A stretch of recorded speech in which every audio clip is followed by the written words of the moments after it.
I imagine by now you're a little bit fatigued with this topic, tariffs, but I'm afraid there's much more of it to come.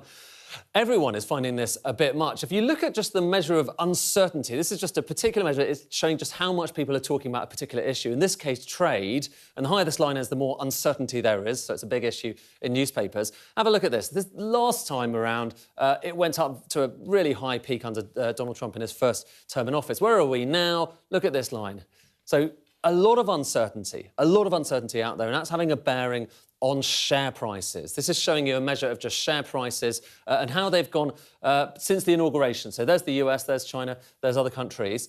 Have a look at this, though. The US down by 6.4%. Some people are calling this the Trump slump, and he's very sensitive when it comes to share prices. Well, they are down quite a lot because people are worried about the impact of all these tariffs on the US economy, whereas other places, the UK, Germany, are actually up. Germany up by 12%, which is really striking, isn't it? And the UK up in positive territory as well, China too as well. So the US a real outlier when it comes to share prices, and it's all because people are looking at what are the next tariffs actually going to be. And the answer to that is right now it's aluminium and steel, OK? So these are the next tariffs that are due to be coming in. Worth asking the question last time around, because there were these tariffs or similar tariffs imposed back in 2018. Last time, did they have an impact? Well, this is showing you US aluminium production, primary aluminium production. It did go up after those tariffs were imposed last time around.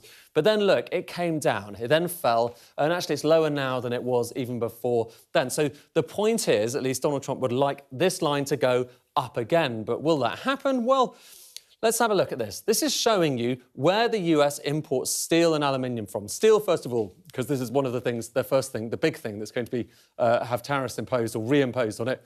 Most of that comes from Canada. So it's Canada, then Mexico and a few other countries as well. And with aluminium, it's even more Canada. So there's been so much talk recently about Canada-specific tariffs, but these metal tariffs would really affect Canada. But the UK as well. So the UK is not a massive steel producer, but some of the stuff we do produce, quite high-value stuff, goes to the US. This is showing you our exports to the US in recent years. And right at the top there, stainless steel. So this is kind of high-value stuff. That will be affected.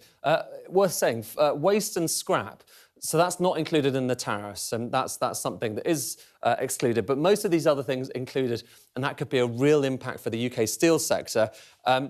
And then in retaliation for some of these tariffs, not just the metal tariffs, but those overall tariffs on China, there's another metal story here, which is that China is saying we're going to put limits on the amount of stuff that we're sending out, including molybdenum, really important as an ingredient for alloys. And China, look over here, China, by far and away the world's biggest producer of molybdenum, so too tungsten. Again, you put tungsten into steel to make it stronger. China says we're going to limit the amount of tungsten that we're sending out there, and just look at how dominant China is when it comes to tungsten production. So put all of this together and you can see why some people are so